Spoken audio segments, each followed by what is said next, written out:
Kabanata 1581. Samantala, sa likuran ng bundok sa Sacra Solis Palace, si Gerald ay dati nang umarkila ng isang manor dito bilang tirahan ni Mila at ng kanyang pamilya. Para sa kadahilanang ito, pinangalanan itong Crawford Manor. Sa loob ng taong ito, pinuri ni Gerald ang mga mapagkukunang bato sa mapagkukunan ng banal na espiritu. Plano niyang ilipat ang buong pool ng mapagkukunan ng banal na espiritu sa Crawford Island sa North Bay. Sa panahong iyon, maibabalik niya ang negosyo ng pamilya Crawford, at ang kanyang Sacra Solis Palace ay magiging kanilang punong tanggapan.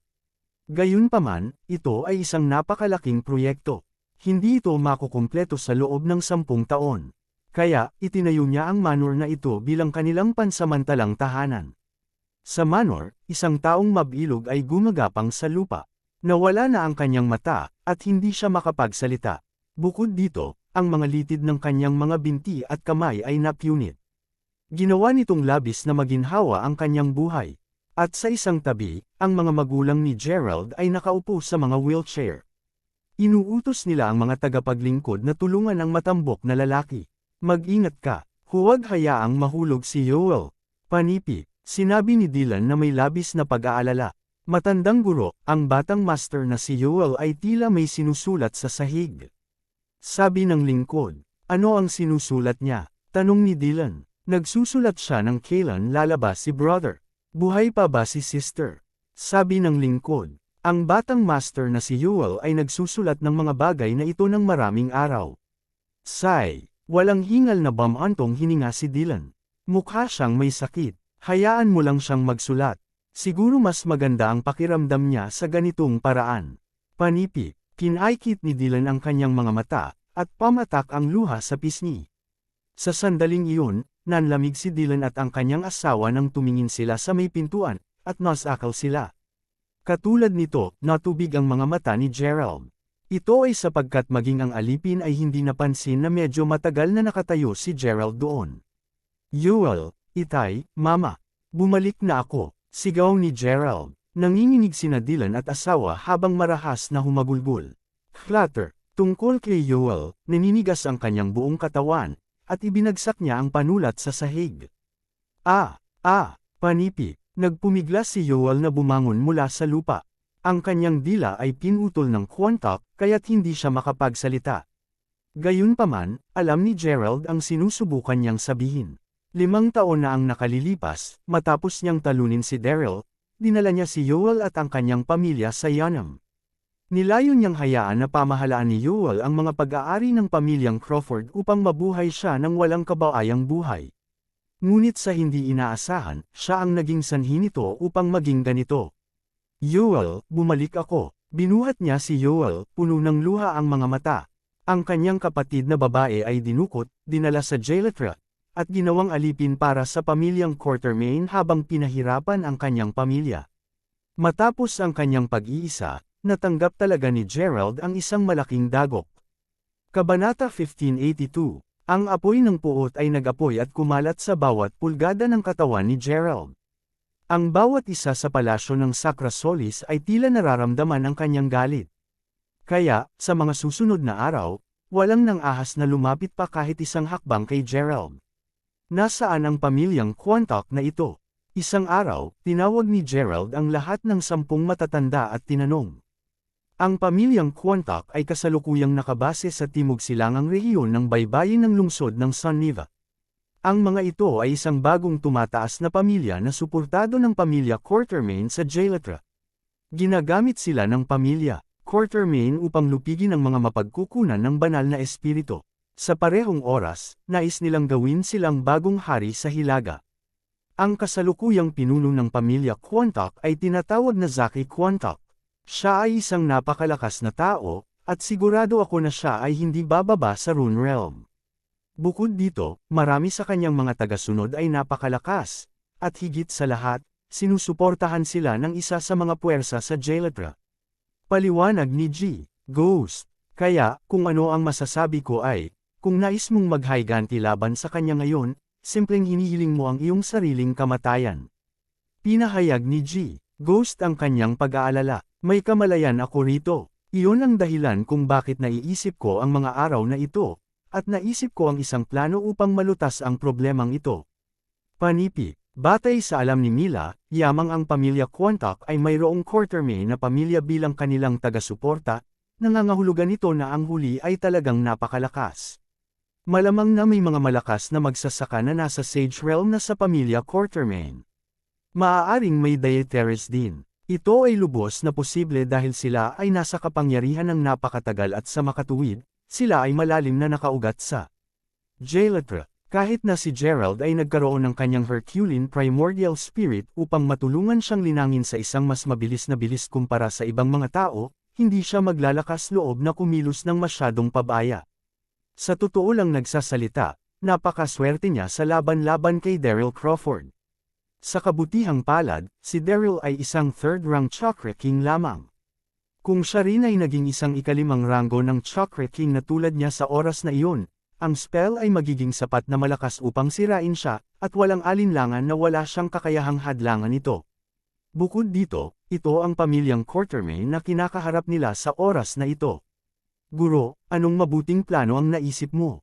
Tanong ni G. Ghost. Tretuhin ko muna si Yoel at ang aking mga magulang hanggang sa gumaling sila. Sa ngayon, nakakita ako ng isang nakatagong lihim na lokasyon.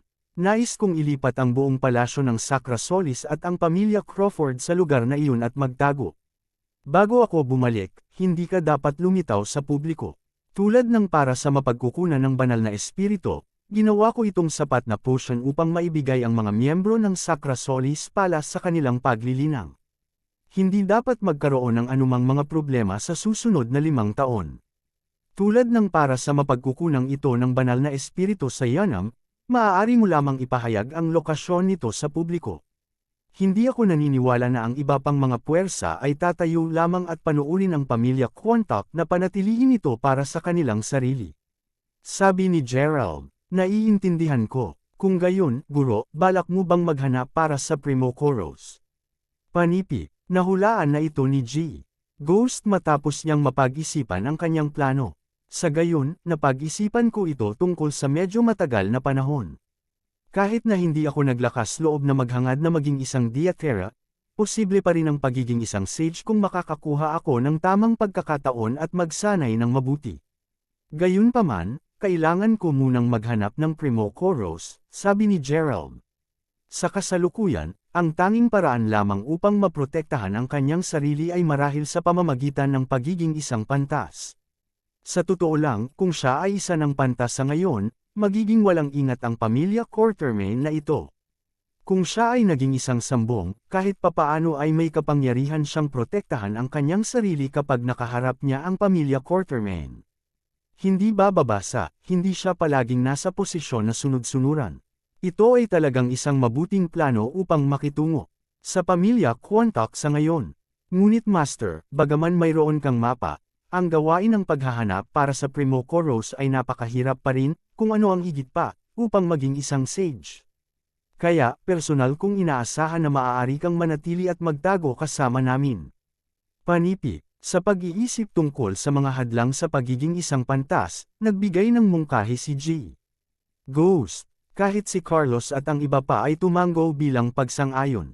Upang maging matapat, kahit na si Julian at ang natitira ay maaaring makita na naabot ni Gerald ang kanyang maximum na potensyal sa paglilinang nang lumusot siya hanggang sa ika-8 ranggo sa Rune Realm.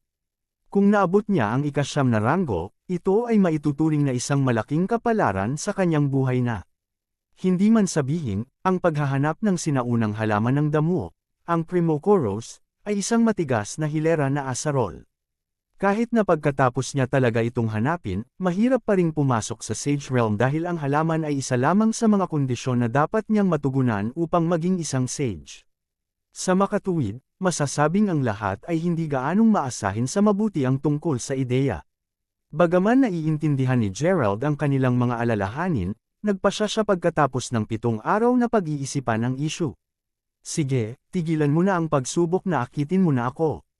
Ngayong gabi, lilipat tayo. Simula noon, wala ng hari sa Hilaga, wala ng Sacra Solis Palace, at wala ng pamilya Crawford. Makalipas ang 3 araw, ito ay magiging kay Mila at araw ng aking kasal. Magkaroon tayo ng magandang pagdiriwang at paglasing sa gabing iyon. Masayang sabi ni Gerald. Nang makita na nagpasya na si Gerald, wala nang masabi ang kanyang mga nasasakupan. Inilahad agad ng lahat ang kanilang mga nakangiting mukha. Malaki, tututukan natin ngayon ang paghahanda para sa kasal nina Master at Miss Smith. Panipi, kalimutan ang tungkol sa pamilya Quantock at Quartermain. Kalimutan ang tungkol sa mga ringmasters ng obliteration. Mawala na, lahat sila. Mula ngayon, mag-focus lang kami sa paglinang at paghihintay sa pagbabalik ni Master na may malaking tagumpay. Sigaw ni Carlos na may malaking ngiti. Kabanata 1583. Ang pumutok na tunog ng apoy. Gabi na. Ang tunog ng bonfire ay narinig habang ang madilim na berdeng apoy ay nasunog ng maliwanag. Ito ay katulad ng tunog ng popong popcorn. Nakaupo si Gerald sa tabi ng apoy. Habang nagdagdag siya ng panggatong sa apoy, tumingin siya upang surveyin ang nakapalibot na siksik na berdeng kagubatan. Sa madilim na gabi, ang masikip na kagubatan ay tila mas maganda. At sa malamig na kagubatan, kahit na si Gerald, na isang Chakra King, ay pinapainit sa apoy. Wala na siya sa ibabaw ng lupa, ngunit nagpunta na siya sa Jailatra. Ang kasal nila ni Mila ay isang okasyon na mula halos isang buwan na ang nakalilipas. Bagaman nakuha ni Gerald ang pamilya Crawford at ang Sacra Solis Palace ay nanirahan at sa wakas ay ikinasal kay Mila, hindi naman siya gumaan. Ito ay sapagkat hindi niya malalaman kung kailan ang mga kahanga-hanga at maligayang sandali ay mawawala muli sa pamilyang Quantock na kinukuha sila sa lahat ng oras at ang pamilya Quartermain ay laging handa na maglunsad ng isang atake. Walang lakas si Gerald na lumaban man lang. Sa makatuwid, kailangan niyang maging mas malakas pa upang maprotektahan ang kanyang pamilya. Kaya, si Gerald ay nagtungo sa Jailatra ng mag-isa. Ang kanyang kasalukuyang lokasyon ay ang labas ng Jailatra, isang lugar na tinatawag na Earth Capital. Ayon sa mga tala sa mapa, ang Primocoros ay dapat na narito sa kung saan. Bagaman ang lugar na ito ay nasa ilalim ng lupa mundo, mayroong ang core ng Earth na gumana tulad ng Sun. Kaya, hindi gaanong kaiba sa mundo sa ibabaw ng Earth. Halimbawa, may mga bundok, ilog, at makakapal na kagubatan, tulad ng isa na mayroon siya ngayon. Ang mundong ito ay tulad ng isang salamin ng ibabaw ng Earth sa pangkalahatan. Matapos ang isang buwan na narito, si Gerald ay matagal ng pamilyar sa kapaligiran dito. Maraming mga demonyong nilalang sa kagubatan. Naranasan pa ni Gerald ang ilang napakalaking mga sinaunang panahong nilalang dito. At ang kinakain ni Gerald ay walang iba kundi ang mga sinaunang panahong nilalang na nakuha niya mula sa pangangaso. Ang bata mo. Kaya, nandito ka, panipi. Sa oras na iyon, biglang lumindol ang mga puno, at tatlong mga anino ang lumitaw sa bilis ng kidlat mula sa isang direksyon. Tatlo silang nasa edad na kalalakihan na may masungit na hitsura, at matapang silang nakatayo sa harapan ni Gerald. Dapat kong sabihin, mahirap para sa iyo na patuloy akong hanapin mula noong huling pagkakakilala natin, di ba? Kumuha si Gerald ng isang piraso ng karne mula sa tabi ng bonfire at inilagay sa kanyang bibig. Ang tatlong lalaking ito ay mga katutubos sa Earth Capital, at sila ay mga nakawan din. Sa kagubatang ito, maraming tao ang napatay nila. Bukod, ang mga antas ng paglilinang ng tatlong ito ay hindi mababa. Ang isa sa kanila ay isang siyam na ranggo na master, at ang dalawa pa ay ang mga third rank na Chakra Kings. Bumalik noong unang dumating si Gerald sa kagubatan, sinamihan na nila siya. Gayunpaman, si Gerald, na hindi pamilyar sa sitwasyon, pinabayaan lang sila tuwing nagkikita sila. Sa kanyang inaasahan, natagpuan siyang muli ng tatlo makalipas ang maraming araw. Mukhang hindi mo ako madidagdagan madali sa oras na ito. Nakangiting sabi ni Gerald. Siyempre, brat, dapat kang magtanong sa paligid. Sa lugar na ito, may napakakaunting mga tao na maaaring makatakas mula sa aming mga kamay, ano pa kasama ka lamang mag-isa. Panipi, ninisyon ng tatlo palapit kay Gerald. Tila parang nais nilang bayaran si Gerald ng presyo sigurado sa oras na ito. Nakatitig sa bonfire, inilipat na ni Gerald ang kanyang mga daliri, naghahanda upang labanan anumang oras. Dahil maraming beses itong nangyari, nagpasya na siyang huwag na silang bigyan ng awa. Mas makakabuti para sa kanya na tapusin silang tatlo dito, o magkakaroon siya ng maraming problema upang harapin sa hinaharap. Stomp! Stomp! Stomp! Sa sandaling iyon, naririnig muli ang tunog ng mga yabag mula sa ibang direksyon. 7 tao ang naglalakad papunta kay Gerald. Nagulat ang kanilang hitsura kay Gerald at sa 3. Kabilang sa 7 tao, mayroong 6 na lalaki at isang babae. Ang pinuno ng pangkat ay isang matandang lalaki na magulo ang buhok. May isang tungkod sa kanyang kamay, at tila siya ay bulag. Gayunpaman, napakabilis niyang makalakad na para bang may dala-dala na hangin sa kanyang mga paa. Mayroon silang isang malakas na pag-alit na aura. Sa paglabas ng 7 tao, kahit na ang apoy na ginawa ni Gerald ay hindi nakapagpigil. Kabanata 1584, sinulyapan sila ni Gerald mula sa tagilid. Tila parang ang kanilang lakas ay hindi dapat maliitin. Swish, swash, swoosh. 3 pilak na kanay ang itinapon at tumama sa puno. Sa bawat isa sa pilak na kanay, mayroong mga larawang inukit sa 7 bungo, na ginagawang mas kilabot ang mga ito. Ang 3 magnanakaw ay nagyelo, at ang kanilang mga mukha ay nagpakita ng matinding takot kaagad pagkatapos. Ano, ito talaga ang 7 Deadly Lords of the Earth Capital. Panipi, matapos nilang mapagtanto kung sino sila, agad na lumuhad ang 3 tulisan at kumubkob sa kanila. 7 lords, hindi namin alam na pupunta ka rito.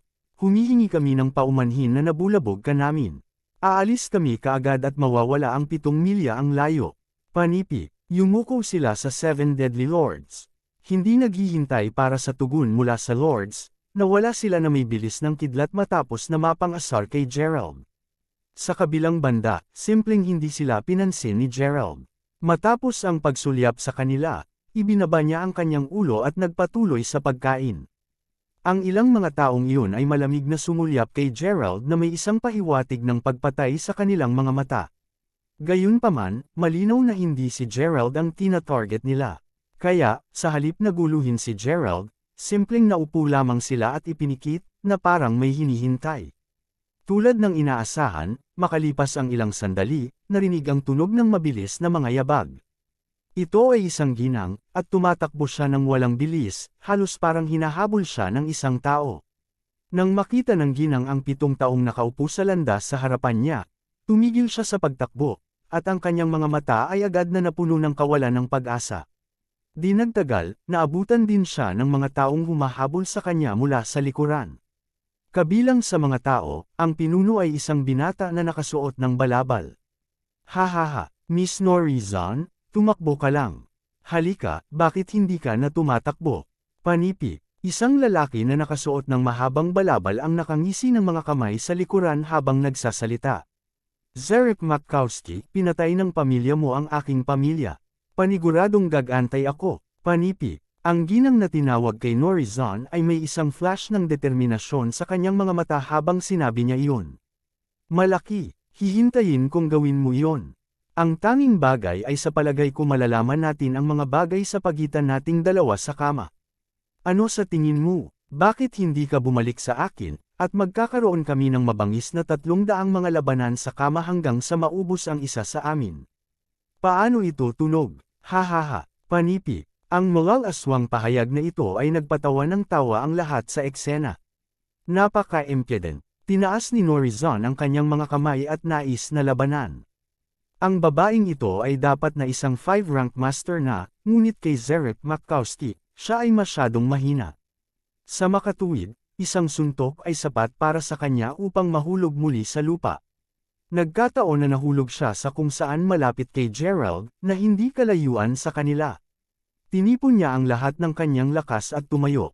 Sa pagtingin sa mga tao sa magkabilang panig na nakapikit sa kanya, lumingon siya kay Gerald na may kaawa-awang tingin.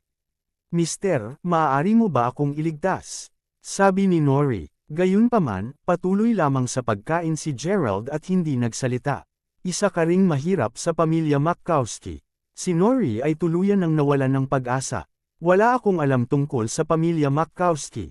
Narito lamang ako para sa aking personal na mga usapin. Bakit kita tutulungan ng walang anumang dahilan? Panipi, walang ideya si Gerald tungkol sa mga galit sa pagitan ng dalawang pamilya, kaya't ayaw niyang ipasok ang kanyang sarili sa mainit na tubig. Mula sa paraan ng pagsasalita ni Gerald at ang kanyang pagiging mahinahon sa kabila ng sitwasyon na nararanasan niya, alam ni Nori na hindi siya kahit anong ordinaryong tao. Nakikiusap ako sa iyo. Ang pamilya Makowski ay pumatay sa aking pamilya. Halos hindi ako nakatakas, at dapat akong maghiganti. Hanggat nailigtas mo ako ngayon, handa akong gumawa ng kahit ano para sa iyo. Susundin ko ang lahat ng iyong utos. Panipi, Nori ground ang kanyang mga ngipin at nagmamakaawa na may luha. Hindi ko kaya. Mayroong dalawang napakalakas na kalalakihan sa kanila. Ayoko nang pasanin ang sarili ko pa. Panipi, umiling si Gerald. Ikaw, halos himatayan si Nori dahil sa galit nang marinig niya ito. Nasa sitwasyon siya sa buhay at kamatayan, ngunit tingnan ang lalaking ito. Totoong nais niyang sabihin na siya ay isang masamang lalaki, ngunit sa kabaligtaran, mukha siyang isang maginoo. Gayunpaman, hindi niya masabi na siya ay isang mabait na tao dahil kahit napakahirap niyang pagsusumamo, iniisip niya lamang ang kanyang sariling interes. Higit sa lahat, kahit na mukhang napakabata pa niya, mayroon siyang isang malakas na aura na kumbansihin sa kanya na siya ay napakalakas. Sa makatuwid, naipin niya ang lahat ng kanyang pag-asa sa lalaking ito. Miss Zon, tigilan mo na ang pakikibaka. Huwag mo akong saktan. Hahaha, panipi. Si Zerep Makowski ay dumating na may isang masamang ngiti. Teka, Zerep Makowski, dapat bulag ka. Hindi mo ba nakikita na nandito na ang fiancé ko? Panipi, kinagat ni Nori ang labi at sumigaw. Ang daliri ay nakaturo kay Gerald. Kabanata 1585, Fiancé. Siyempre alam ni Gerald kung ano ang sinusubukang maglaro ng ginang na si Nori Zon. Kasabay nito, inis siya sa mga sinabi nito. Marahil ay hindi niya namalayan kung anong mga kaguluhan na dadalhin sa kanya ng kanyang mga salita. Dahil ngayon, iba na ang pagtingin sa kanya ni Zerek at ng kanyang barkada. Fiancé, kung paano nakaka-interes hoy bata, sinong pamilya ka sa Earth Capital nagmula? Panipi, malamig na tumawa si Zerek. Si Nori naman, kinagat niya ang mga labi at tumakbo upang magtago agad sa likuran ni Gerald. Sa totoo lang, madali itong makita na siya ay isang napakalakas na loob na babae. Gagawin niya lang ito ngayon dahil wala siyang ibang pagpipilian. Gayunpaman, ang nag-iisa lamang na hindi niya natitiyak ay kung ang manlalaking ito ay maaaring manalo laban sa Seven Deadly Lords at sa Makowskis. Gayunpaman, hindi niya hahayaan ang isang solong pagkakataong makaligtas sa kanyang mga kamay. Umaasa ako sa iyo ngayon. Napatingin si Nori kay Gerald at bumulong sa sarili. Ngunit sa kanyang inaasahan, ngumiti si Gerald na walang magawa sa kanya. Hindi ako kabilang sa anumang pamilya. Bukod, hindi ako ang fiancé ng babaeng ito. Hindi tayo magkakilala. Passerby lang ako. Makowski, maaari mo akong baliwalain ng buo. Kung mayroon kang anumang puot sa babaeng ito, magagawa mo lang ang nais mo. Panipi, bakit niya hinayaan na magamit siya ng iba para sa mga benepisyo nito ng napakadali? Kung gaano kalokohan. Crap, dinilat ni Nori ang kanyang mga mata sa kawalan. Hindi niya inaasahan na ang mukhang mahinhin na ginoo na ito ay magiging sobrang malamig. Agad siyang hindi nakaimik, lalo na't lumayo si Gerald na nakatalikod ang mga kamay matapos sabihin ang mga nasabing bagay. O Diyos ko, mayroon ba talagang isang tao sa mundong ito? Ako, si Nori Zon, bulag na bulag. Kudlit, hahaha, Nori Zon, narinig mo ba siya? Ikaw, ang binibini ng pamilyang Zon, ay talagang tinanggihan ng iba. Bukod, sa palagay mo ba napakadaling lokohin ako? Panipi, tumawa ng malakas si Zerek, hawak ang tiyan. Ang pamilya Makowski ay kumikilos ng walang awa dahil lamang sa nais mong makuha ang Primokoros. Ngayon na nakuha mo na ang mapa na nagpapakita ng mekanismo ng mga trap sa Underworld Valley mula sa pamilyang Zon, dapat mo ba kaming patayin? Panipi, kinuyam ni Nori ang mga kamao at nagsalita, puno ng luha ang mga mata. Siyempre, sa akin, ikaw at ang mapa ay pare-pareho ang kahalagahan. Maaari kang maging mas mahalaga kaysa sa mapa, dahil ang pagkakaroon mo ay mas kapanapanabik. Makinig, pitong nakamamatay na Panginoon. Dapat kang tumabi sa ngayon, sapagkat hindi ko na mapigilan ang apoy sa aking puso. Nais kong F*6 sa batang babae na ito ngayon. Nang wala ang aking order, huwag kang pumunta dito. Panipi, habang hinuhubad ang suot niyang damit, tawa ng tawa si Zerek. Sa sandaling marinig ng Seven Deadly Lords ang kanyang mga salita, umatras sila kaagad dahil alam na nila ang kanyang kabaliwan. Ikaw walang kahihiyan ****. Anak ng Ab. Panipi, sumigaw si Nori sa sobrang kawalan ng pag-asa. Lihim siyang naglabas ng isang maikling punyal sa kanyang kamay. Napagpasyahan niyang wakasan ang kanyang buhay anumang oras. Ngayon na ang pamilya Zahn ay nawala na, kailangan niyang mapanatili ang huling bahala ng dignidad ng kanyang pamilya. Mas mabuti pang mamatay kaysa mapahiya. Hahaha, baby, pupunta ako. Panipi, natapos na ni Zerek ang paghubad sa tuktok at sumugod kaagad kay Nori. Sampal, tulad ng pagsabog ni Zerek kay Nori at ipinikit ni Nori ang kanyang mga mata, handang isaksak ang sarili gamit ang punyal, isang malakas na tunog ang narinig. Isang kamay ang humawak sa balikat ni Zerek. Binuksan ni Nori ang kanyang mga mata. Ang binata na umalis ngayon. Bumalik talaga siya. Nang hindi nila namalayan, nakatayo na siya sa likuran ni Zerek. *****, ang kulit mo. Humihingi ka ba ng kamatayan? Sinusubukan mo bang maglaro ng isang bayani upang may save ang kagandahan? Alam mo bang anong presyo ang babayaran mo? Panipi, galit na galit si Zerek, at ipinakita sa mukha nito ang balak niyang pumatay. Kalmadong sabi ni Gerald. Ngayon lang, narinig kita na pinag-uusapan ang mapa ng Underworld Valley. Inaasahan kong ito ang susi upang makuha ang Primocoros. Tama ba ako? ****, ikaw ay isang tao lamang. Paano mo pinapangarap na makuha ang Primocoros? Humihingi ka lang ng kamatayan mo. Umungol sa galit si Zerek. Tinaas niya ang kamao at itinungo sa mukha ni Gerald. Sampal, natamba ni Gerald si Zerek gamit ang isang sampal lamang. Anong biro ang Zerek Matkowski na ito ay isang one-rank chakra king lamang, napakadali para kay Gerald na talunin siya. Ano? Tinakpan ng kamay ni Zerek ang kanyang pisngi at tumingin kay Gerald na hindi makapaniwala. Hindi niya inaasahan na ang taong ito ay napakalakas. Kabanata 1586, may tinatanong ako sa iyo. Sagutin mo ako, sabi ni Gerald. Tama iyan. Ang mapa na nagpapakita ng mga mekanismo ng mga trap sa Underworld Valley ay ang susi upang hanapin ang Primocoros.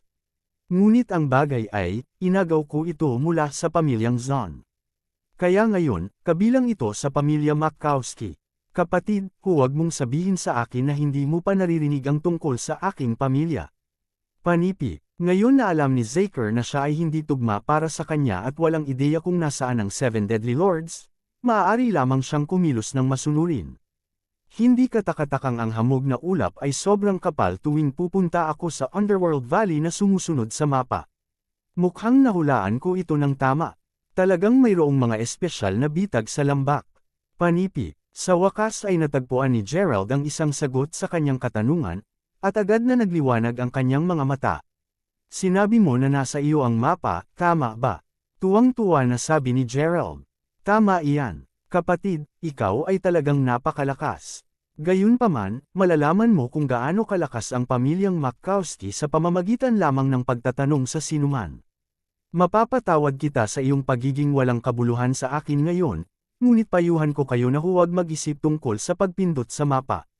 Panipi, sampal. Bago pa niya matapos ang kanyang sinabi, binigyan na siya ni Gerald ng isa pang matapang na sampal at itinapon sa lupa. Tapos, humakbang pa siya sa mukha niya. Malayo at malawak na ang paghahanap ko. Sa huli, nahanap ko ito sa sobrang swerte.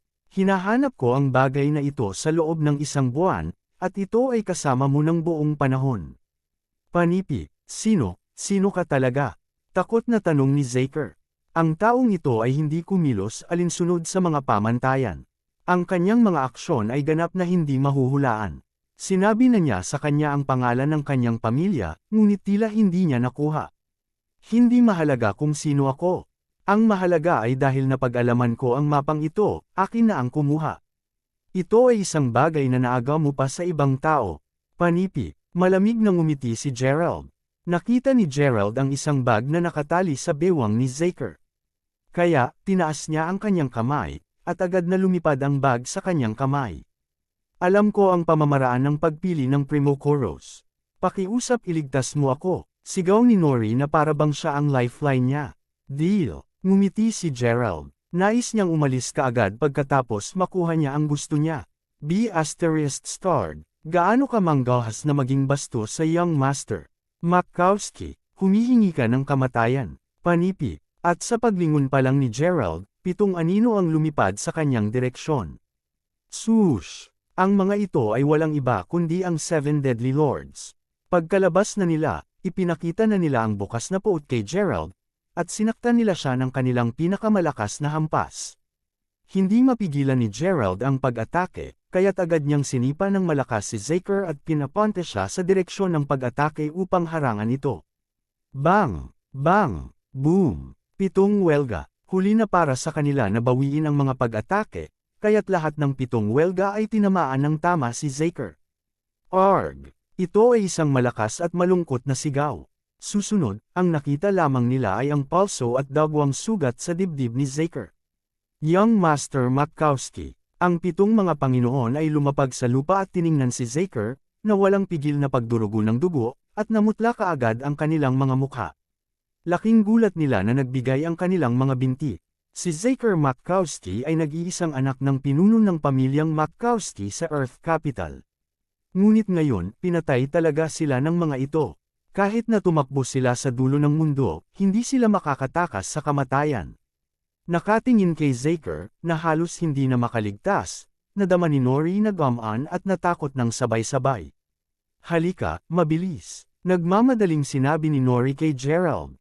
Dahil nakuha ni Gerald ang gusto niya, tinatamad siyang aliwin ang 7 Deadly Lords. Kaya, ginamit niya ang kanyang levitation spell at nawala mula sa lupa kasama si Nori. Young Master Matkowski, hindi namin sinasadya, panipi. Ang 7 Panginoon ay nakaluhod sa tabi ni Zaker at umiyak, hindi nang ahas na sabihin. Mabilis, pumunta, at kunin ang aking ama. Iligtas mo siya, panipi. Nanginginig ang katawan ni Zaker na hindi mapigilan.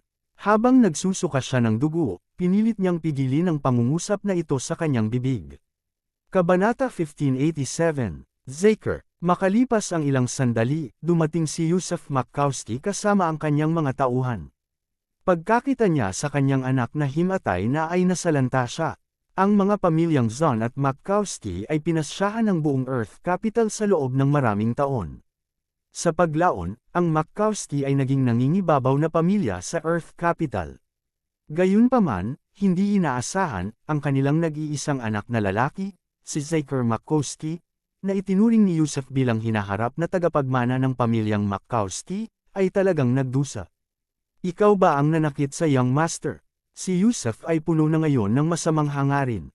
Nakatingin siya sa kanila at naglalabas ng isang malakas na aura mula sa kanyang katawan.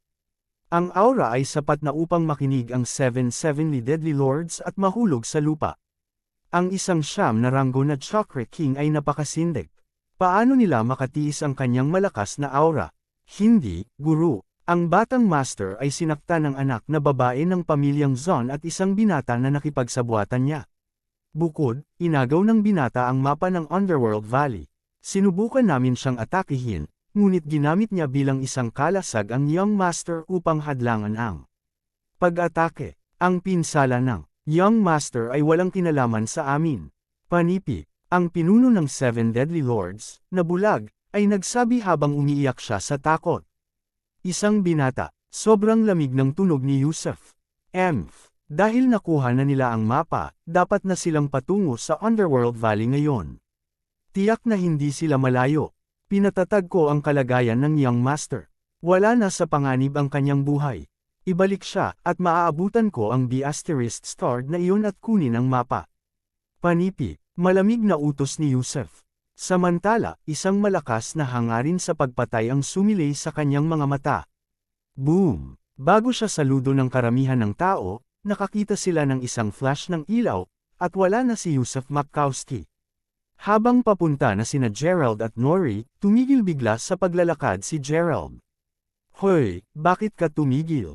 Sa kamay ng mapa ng pamilyang Zon, makakapunta kami sa Underworld Valley bago magdilim. Isang bato lang ang itapon dito. Panipi, hindi mapigil ang magtanong ni Nori na naguguluhan. Hindi, ang aking banal na mata ay kumikislap. Ito ay pakiramdam ko hindi mapalagay. Kapag nangyari ito, nangangahulugan ito na ang aming biyahe sa oras na ito ay lubhang mapanganib. Nawasak ko si Zaker Makowski, kaya sa palagay ko ay hindi hahayaan ng pamilyang Makowski na madali itong mawala para sa akin. Siguro, nalaman na rin nila ang tungkol sa kung ano ang nangyari ngayon at papunta na sa Underworld Valley. Kaya, hindi kami maaaring pumunta doon ngayon. Paliwanag ni Gerald. Hindi pwede, hindi ba? Tanong ni Nori. Bakit hindi? Ikaw ang nagsabi na ang pamilyang Makowski ay nasa daang taon sa kapangyarihan sa Earth Capital. Sa palagay mo ba ang mga miyembro ng pamilya ay mga hanggal lamang? Panipi. Matapos sabihin iyon, sinuri ni Gerald ang kanilang paligid. Ang tanging bagay na maaari nating gawin ngayon ay upang itago at obserbahan kung ano ang susunod na mangyayari. Gayunpaman, sa sandaling nasabi niya iyon, narinig nila ang isang malakas na bugzo ng hangin. Hoy, anak, saan mo sinusubukan pumunta? Isang malakas na tinig ang narinig na umalangaw sa buong kagubatan. Naramdaman nila ang paghihip ng malamig na hangin at nakita ang pagbagsak ng mga dahon. Whoosh! Mayroong isang malakas na ingay, at nakita nila ang mga nahuhulog na mga dahon na nagtitipon sa isang matulin na bilis, na bumubuo ng isang malaking orb sa maikling panahon lamang. Sa isang malakas na pagpatay ng aura, ang malaking orb ng mga dahon ay sinisingil patungo kay Gerald. Kaya't iyon ang kapangyarihan ng isang siyam na ranggo na Chakra King. Napaikot-ikot ang takip mata ni Gerald. Hinawakan niya ang braso ni Nori at umatras ng maraming beses. Gayunpaman, ang orb ay napakabilis. Zap! Hawak si Nori sa kanya, tumalon sa langit si Gerald. Boom! Nagkaroon ng isang malakas na pagsabog, at ang mundo ay nanginginig. Kahit na ang malalaking puno sa kanilang paligid ay durog na piraso ng hindi nagagalaw. Ang orb ng mga dahon pagkatapos ay nagkalat at lumipad sa kalangitan. Umatras ng ilang hakbang si Gerald. Ang mahahalagang chi na ito ay masyadong malakas. Well. Isang mabuting binata na naglakas loob na saktan ng aking anak. Ngayon, puputulan kita sa mga piraso upang makapaghiganti sa aking anak. Kung ikaw ay sapat na matino, dapat mong ibigay ang mapa at tanggapin ang iyong parusang kamatayan ng tahimik. Panipi. Sa itaas ng isang matangkad na puno, si Yusuf Makowski ay bumaba sa lupa tulad ng isang Diyos na nakakross ang mga kamay sa harap ng kanyang dibdib. Kabanata 1588, si Yusuf Makowski ay ang pinuno ng pamilyang Makowski sa Earth Capital. Siya rin ay isang siyam na ranggo na Chakra King. Sa makatuwid, mayroon siyang banal na kapangyarihan. Gerald, ano ang dapat nating gawin ngayon? Tandang pananong tandang padamdam. Mabilis siyang dumating. Bukod dito, ang antas ng kanyang paglilinang ay napakataas. Panipi, gigil na gigil ni Nori sa braso ni Gerald. Malinaw na minaliit ni Gerald ang kakayahan ng isang siyam na ranggo na Chakra King. Sa totoo lang, naramdaman na siya ng kanyang banal na mata kanina pa. Dapat umalis na siya kaagad sa oras na iyon. Siya ay isang siyam na ranggo na Chakra King pagkatapos ng lahat. Ang kanyang bilis ay hindi maaaring hatulan gamit ang mga pamantayan ng anumang karaniwang mga magsasaka. Sa ngayon, mabilis na ginagawa ni Gerald ang pinakamahusay na plano sa kanyang puso. Matapos maranasan ang unang pag-atake, malinaw na ramdam ni Gerald ang agwat sa pagitan ng lakas nila ni Yusuf. Kung makikipag-away siya sa kanya ng mabuti, siya ay magiging kasing ganda ng patay. Ang kanyang kalaban ay nasa ika-siyam na ranggo, isang ranggo na maging siya, na nagmamay-ari ng Herculean Primordial Spirit, ay napakahirap makamit. Hoy, anak, ikaw ay lubos na kahanga-hanga. Ikaw ay isang 8 ranggo na Chakra King noong bata ka pa. Mukhang kailangan na kitang matanggal ngayon, o mahaharap ako sa malalaking kaguluhan sa hinaharap. Panipi, matapos sukatin si Gerald, unang nabigla si Yusuf sa antas ng paglilinang ni Gerald. Pagkatapos, agad niyang inihayag ang kanyang balak na patayin si Gerald nang walang pagpipigil. Desidido siyang patayin si Gerald. Kahit anuman, subukan muna natin. Nagpasya na si Gerald. Tinaas niya kaagad ang kamay. Pinuno ng Makowskis. Bagaman ako, si Gerald Crawford, ay mayroon ng 8 ranggo na Chakra King, dapat mong malaman ng husto ang agwat sa pagitan ko at ikaw, isang siyam na ranggo na Chakra King. Kung ipaglalaban natin ang isa't isa, tiyak na hindi ako magiging tugma sa inyo. Panipi, haha, kid, natutuwa na may kamalayan ka rito. Pagkatapos, sabihin mo sa akin, paano tayo makikipaglaban sa bawat isa. Panipi, ang aking mungkahi ay bigyan namin ang bawat isa ng 3 welga. Pagkatapos, makikita natin kung sino ang nahulog pagkatapos ng 3 welga. Sa gayon, maaari mong tanggihan ang aking mungkahi dahil ikaw ang may sasabihin ngayon. Sabi ni Gerald, mahusay, anak, sinusubukan mo ba akong pukawin? Magkagayunman, ang aking anak ay halos patay na matapos mong bugbugin. Kahit gaano katalino ngayon, hindi ka makakatakas sa kamatayan. Gayunpaman, nakikita ko na mayroon kang isang natatanging asensya sa espiritu. Kung makukuha ko ang iyong pang-espiritual na kakanyahan at magamit ito sa aking anak na lalaki, hindi ito magiging isang masamang lunas upang gamutin ang kanyang pinsala. Dahil ito ang kaso, nag-aalala ako na baka masira ko ang iyong asensya sa espiritu kung tunay kaming nakikipaglaban. Kaya, oo, tatanggapin ko ang iyong mungkahi. Magtanong tayo sa isang welga ngayon. Panipi, malamig na tumawa si Yusuf at dahan daw ang bumaba sa harap ni Gerald. Kid, fair na, tiniklap ni Yusuf ang kanyang mga braso sa kanyang dibdib, ganap na hindi pinansin si Gerald. Kung gayon, hindi na ako magpapakita ng awa. Tinipon ni Gerald ang lahat ng mahahalagang chi sa kanyang katawan at inilipat ito sa kanyang palad. Kasunod nito, binigyan niya si Yusuf ng isang mabigat na welga. Bang! Sa sandaling tumama ito kay Yusuf, naramdaman ni Gerald ang isang matalim, na punit ang sakit sa kanyang palad. Ito ay tulad ng kung siya ay pagpindot ng isang malaking bundok, at hindi niya kahit na masira ang pagtatanggol ni Yusuf. Bang! Ang mahahalagang chi ay tumalbog muli, at si Gerald ay umatras ng maraming hakbang dahil sa momentum. Isang 9 na ranggo na Chakra King at isang 8 ranggo na Chakra King. Ang agwat sa pagitan ng dalawa ay simpleng napakalaki.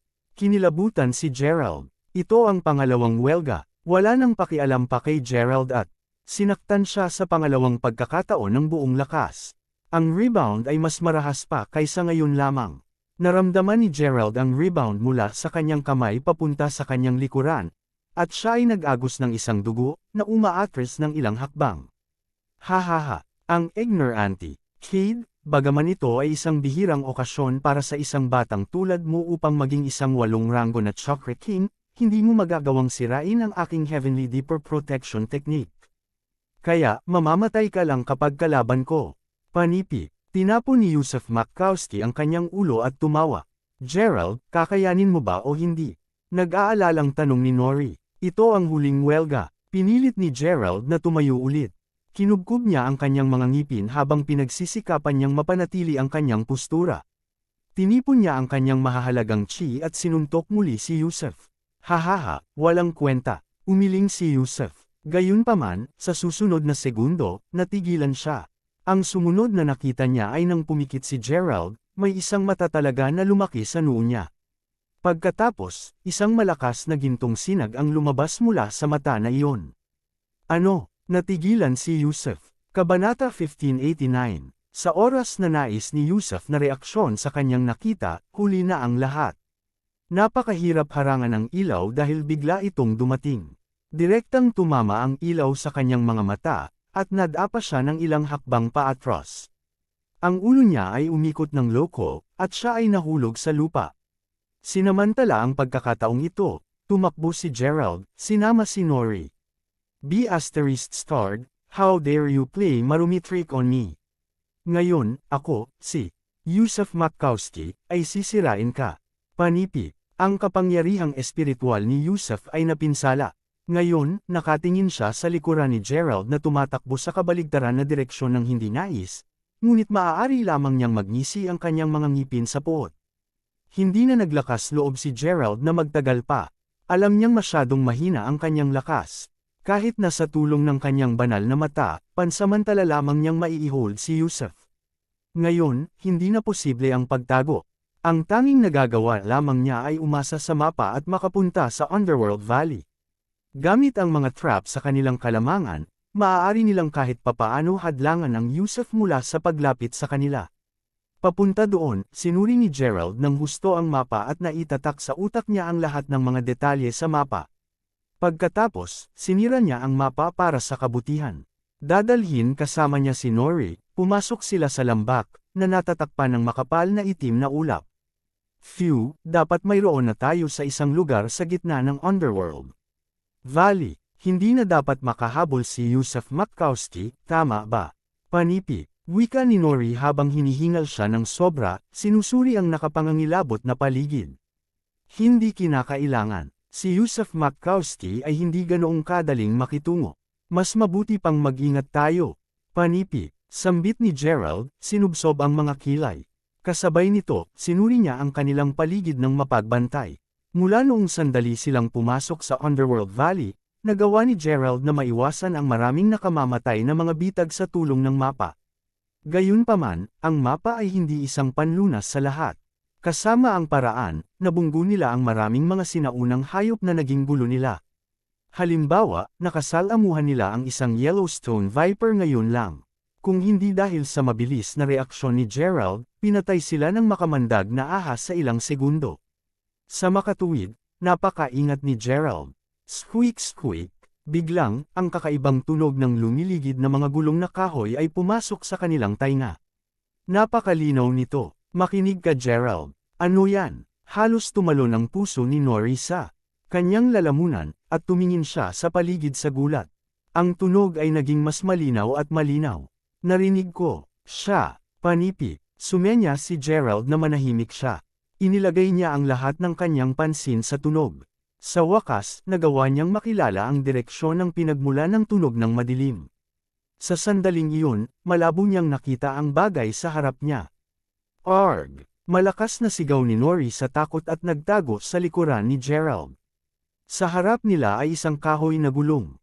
Sa wheelbarrow, mayroong isang malaking pulang kabaong na gawa sa kahoy. Ang wheelbarrow ay maaaring ilipat sa sarili nito, at papunta ito sa kanila, bitbit ang kabaong na kahoy dito. Squeak squeak, naririnig nila ang isang nakakagulat na tunog, halos parang ang board na kahoy ay masisira anumang oras. Nangangahulugan din ito na maaaring may isang bagay na malaki sa kabaong. Ito rin ang kauna-unahang pagkakataon ni Gerald na makita ang isang kakaibang eksena. Sinungaling kung sinabi niyang wala siya sa gulat ngayon. Hindi ito maaaring maging isang hydergamy, tama. Kausap ni Gerald sa sarili, medyo naguluhan. Sa madaling sabi, ang isang hydergamy ay isang tuyong bangkay. Sa mas simpleng mga salita, isang zombie. Ang bagay na ito ay nilikha sa pamamagitan ng paggamit ng isang bangkay. Ang katawan ng bangkay ay sumisipsip ng kakanyahan ng araw at buwan at magiging isang demonyong bangkay. Ito ay malupit at uhaw sa dugo, walang katapusang malakas at walang kamatayan. Sa totoo lang, natutunan ni Gerald ang lahat ng mga bagay na ito mula sa mga pelikula. Zombie, Gerald, tigilan mo na ang pagtakot sa akin. Bakit may ganyan sa lambak? Panipi, napalunok si Nori ng laway. Ang lambak na ito ay hindi bababa sa 10,000 taong gulang. Hindi ako magtataka kung may lumitaw na isang dinosaur sa aking harapan. Sabi ni Gerald. Hahawak na sana ni Gerald ang kamay ni Nori upang maglakad palayo sa kabaong ng biglang. Boom! Ang kahoy na wheelbarrow ay lumipat at nag-charge papunta kay Gerald. Lumayo ka sa akin. Tinulak ni Gerald si Nori sa tagiliran. Pagkatapos, kumuha siya ng isang kilos na gumagamit ng espada, at isang espada ang lumipad patungo sa kahoy na wheelbarrow kaagad. Gayunpaman, ito ay halos tulad ng kung ang kahoy na kartilya ay isang buhay na bagay, at madali nitong naiwas ang tibak.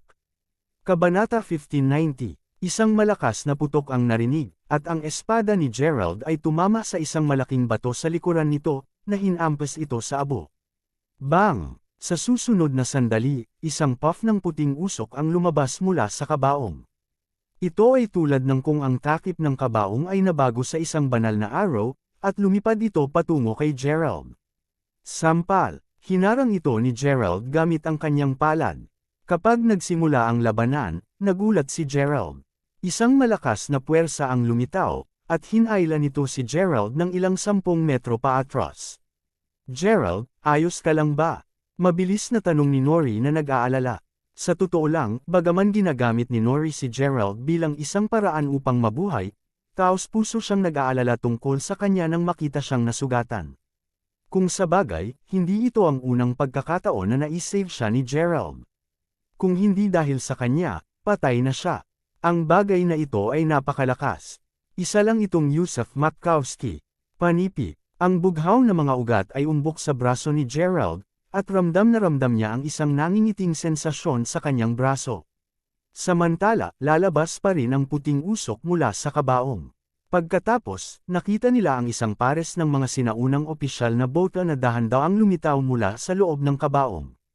Pagkatapos nito, ito ay isang 2 metro ang taas na bangkay na nakasuot ng isang opisyal na robe na nakatayo sa harap ng kabaong. Ang itim na mukha nito ay natatakpan ng berdeng buhok, at may berdeng mata at 2 malalaking puting pangil. Ang mga kamay nito ay tulad ng mga tinidor na bakal, at ang mga kuko nito ay halos 20 sentimetro ang haba. Zom! Ito ay isang zombie. Mabilis na tinulungan ni Nori si Gerald. Umungal. Saglit na tinitigan ng zombie sina Gerald at Nori. Pagkatapos, nagsimula itong umungal. Sinuntok niya si Gerald, at ang kanyang isang lukso ay sapat upang takpan ang distansya ng 20 metro. Ang kanyang katawan ay tulad ng isang maliit na burol, natatakpan ang mga ito mula sa itaas. Banal na mata, mahigpit na ipinikit ni Gerald ang kanyang mga mata, at agad na lumitaw ang pangatlong mata. Boom! Isang malakas na gintong sinag ang tumama sa zombie. Bang! Gayunpaman, ang pag-atake ay nagawa lamang itong magpahinto ng 1 segundo.